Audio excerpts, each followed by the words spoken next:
সঞ্চালক নীতিশরা উপস্থিত আছেন, আমাদের পঞ্চায়েত সমিতির সভাপতি কালীচাঁদা, আমাদের ব্লকের সিনিয়র লিডার অরবিন্দা, আমাদের সরিষা অঞ্চল অবজারভার ভাই শামীম আহমেদ, আমাদের পঞ্চমী সভাপতি বরজান্দা, জেলা বোর্ডের সদস্য টলি পায়েন, বিমলেন্দুদা, রফিকা সহ আমাদের দুই জেলার নেতা, আমাদের ভাই কবি থানা সহ আমাদের বিভিন্ন অঞ্চলের প্রধান উপপ্রধান, সমিতির কর্মাধ্যক্ষ, অঞ্চলের সভাপতি, যুব সভাপতি, সামনে যারা আছেন বিভিন্ন অঞ্চল থেকে আগত আমাদের দলের মূল সম্পর্ক, সবাইকে শুভেচ্ছা দিয়ে কথাই বলবো যে আমরা সবাই জানি যে 21 জুলাই সম্পর্কে নতুন কিছু বলার নেই।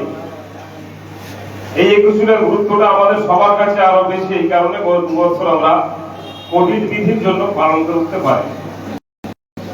21 জুলাই মানে তৃণমূল কংগ্রেস কর্মীর কাছে যেমন একটা আবেগের দিন, ঠিক তেমন লড়াই সংগ্রাম আন্দোলনের জন্য কিভাবে প্রস্তুত হতে হয় সেই প্রস্তুতি নেওয়ার দিন। 21 জুলাই মানে অন্যায় অত্যাচারের বিরুদ্ধে রুখে দাঁড়াতে হয় সেই প্রস্তুতি নেওয়ার দিন। 21 জুলাই মানে পরবর্তী নির্বাচনের আগে দলের যোদ্ধা হিসেবে কিভাবে নির্বাচন লড়াই করা হবে সেই নিজেকে প্রস্তুত করার দিন। তৃণমূল কংগ্রেস কর্মী হিসাবে নিজের যে কর্মক্ষমতা সেটা আরো ছাড়িয়ে নেওয়ার দিন। 21 জুলাই আমরা সবাই কত বছরে যায় নিশ্চিত আমরা সবাই দলে দলে সবাই ধর্মতলায় সমাবেত হব। এই 21 জুলাইয়ের গুরুত্বটা আরো বেশি এবছর কেন তা আমরা সবাই জানি। সারা ভারতবর্ষে একটা দাঙ্গাবাজ সরকার, একটা বিভেদকামী সরকার, একটা বিভাজনের সরকার সারা ভারতবর্ষের যে মূল চরিত্র সংবিধানের ধর্ম নিরপেক্ষতা সেটা নষ্ট করতে বসেছে, চক্রান্ত করতে, ধ্বংস করা।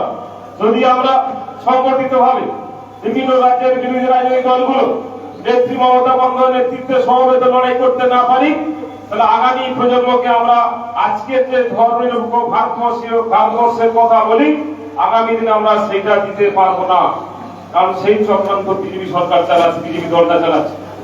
সংবিধান ধ্বংস করা, বঙ্গ ধ্বংস করা, টাকার জোরে কোথাও এমএলএ কিনে সরকার করছে। আমরা চোখের সামনে দেখলাম এক মধ্যপ্রদেশ করলো, তারপরে আমরা দেখলাম কর্ণাটক করলো, তারপরে মহারাষ্ট্র করলো। তারা আরো হুমকি দিচ্ছে তাদের নেতারা আগামী দিনের পশ্চিমবাংলায় ছাপাবো। তাহলে আমাদের 21 জুলাই শপথ নিতে হবে পশ্চিমবাংলার কোনায় কোনায় বিজেপির প্রতিবাদ যাতে গড়ে ওঠে, বাচ্চা থেকে বৃদ্ধ সবাই যেন বিজেপির মতো সাম্প্রদায়িক দলকে পশ্চিমবাংলা থেকে তাড়াবার জন্য জোটবদ্ধ হয়, সেই লড়াই আমাদের লড়তে হয়।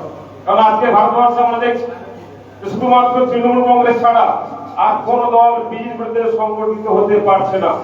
একটা সরকার চলছে, দিনের পর দিন যেমন টাকার দাম কমছে, সরকারি ক্ষেত্রগুলো বিক্রি হয়ে যাচ্ছে, গ্যাসের দাম বাড়ছে, একের পর এক জনবিরোধী সিদ্ধান্ত, জীবন ওষুধের দাম বাড়ছে, কোনো হলদল নেই।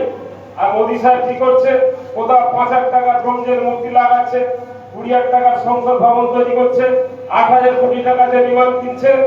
ভারতবর্ষের সাধারণ মানুষ বাঁচবে কি করে সে ব্যাপারে তার কোনো হলদল নেই। কারণ তিনি তো জানেন যে আমি ধর্মের আফিম সারা ভারতবর্ষের প্রত্যেকটা রাজ্যে এমন ভাবে মানুষকে খাইয়ে রেখেছি, তারা রাম রহিম যুদ্ধ নিয়ে ব্যস্ত থাকবে, তারা আল্লাহ ভগবান যুদ্ধে ব্যস্ত থাকবে, তারা কিন্তু প্রকৃত কিভাবে বিদ্রোহ করতে হয়, কিভাবে আন্দোলন করতে হয়, একটা সরকারের জনবিরোধী নীতির বিরুদ্ধে তারা সংগঠিত হতে পারবে না।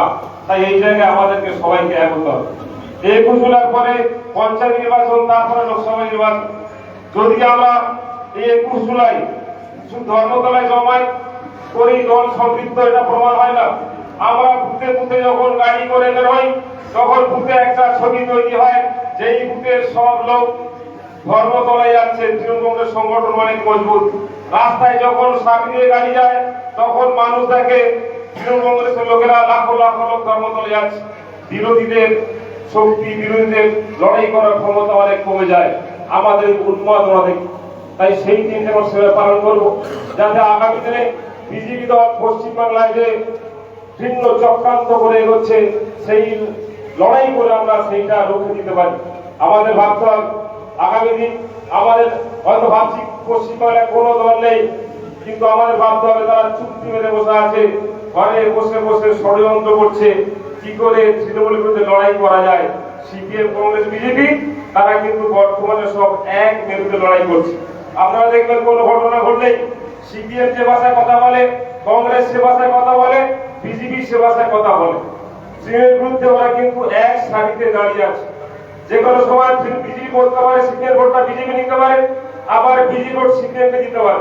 তাই পরিকল্পনাটা এত গাঢ়, তার বিরুদ্ধে আমাদেরকে সবাইকে আগামী দিন রুখে দাঁড়াতে হবে, যাতে আগামী 2024 লোকসভা নির্বাচনে আমরা পশ্চিমবাংলায় 42 করতে পারি এবং বিজেপিকে শূন্য হাতে দিল্লিতে ফেরত দিতে পারি। সেই লড়ার প্রস্তুতি আগামী 21শে জুলাই আমাদের ধর্মতলায় গিয়ে শপথ দিতে হবে এবং নেত্রী মমতা বন্দ্যোপাধ্যায় আগামী দিনে কিভাবে আমাদের কর্মসূচি করতে হবে, কিভাবে লড়াই করতে হবে তৃণমূলের বিরুদ্ধে, আমাদের সেইগুলো শিখে এসে আমাদের এলাকায় আমাদের অ্যাপ্লাই করতে হবে, কর্মীদের নিয়ে কর্মী সভা করে তাদেরকে শেখাতে হবে। কারণ আজকে আমরা সবাই জানি যে আমাদের দল বেড়েছে, আমাদের পরিবার বেড়েছে, যে অনেক তৃণমূল কংগ্রেস কর্মী নতুন নতুন ছেলে এখানে আছে। আমি সবাইকে ওয়েলকাম করি। যদি দল বাড়ে, পরিবার বাড়ে, কর্মী বাড়ে, সমর্থক বাড়ে, নিশ্চিত সেটা আনন্দের ব্যাপার। কিন্তু আমরা যারা নেতা আমাদের লক্ষ্য করতে হবে, যদি কোনো বুথে কোনো বিজেপি কর্মী ৭০ বিধানসভা নির্বাচনে এসে বিজেপি করেছে, ৭০ বিধানসভা নির্বাচনে এসে আইএসএফ করেছে, যদি সে দেখে যে তার যে নেতা সে ব্লকের নেতা হতে পারে, অঞ্চল নেতা হতে পারে, বিধানসভা নেতা হতে পারে, সেই আইএসএফ করা ছেলেটা, বিজেপি করা ছেলেটা নেতার কাছাকাছি গিয়ে ফটো তুলছে, কানে কানে কথা বলছে, আর দূর থেকে কিন্তু আমাদের যে দলের ছেলেটা লড়াই করে বিধানসভায় দলকে জিতিয়েছে, কষ্ট আমাদের না হতে পারে, আমরা আনন্দ পেতে পারি, কিন্তু এটা আমাদের সবাইকে আনন্দ করতে হবে। তাই সবাইকে বলি, এখানে আমাদের আনন্দ করার কোনো বিষয় নয়। সামনে পঞ্চায়েত নির্বাচন, আমাদের দল কিভাবে সিদ্ধান্ত নেয় আমরা সবাই মিলেমিশে এক হই। আমি পঞ্চায়েত যেমন লড়াই করবো, ঠিক তেমন লোকসভা নির্বাচন আমাদের প্রিয় সাংসদ শ্রী বন্দ্যোপাধ্যায় এখানকার প্রার্থী, গতবারে যে তিনি জিতেছেন, আমাদের সবার দায়িত্ব নিতে হবে। যেভাবে তিনি আমাদের পরিষেবা দিয়েছেন, উন্নয়ন দিয়েছেন, আমাদের রক্ষক হিসাবে কাজ করেছেন, তার থেকে আরো বেশি বেশি ভোটে 2024 সালে আমরা এখান থেকে জিতে নিয়ে যেতে পারবো, সেই শপথ আমাদের সবাইকে নিতে হবে। সবাইকে আগামী 21শে জুলাই সকাল সকাল আমরা প্রত্যেকটা বিভিন্ন বুথে আমরা যেমন গাড়ি দিয়েছি, ভাই স্বামী অনেক গাড়ি ব্যবস্থা করেছে, অনুমোদন নিশ্চিত করেছে। যাই হোক, প্রত্যেকে কোনো বিতন্ডায় না গিয়ে সবাই দলবদ্ধ ভাবে একটাই গাড়ি, তৃণমূলের গাড়ি, একটাই পতাকা, তৃণমূলের পতাকা, একটাই নেত্রী মমতা বন্দ্যোপাধ্যায়, এইটা মাথায় রেখে সবাই দলে দলে সকাল সকাল 12টার মধ্যে ধর্মতলায় শহীদ দিবসে হাজির হবো।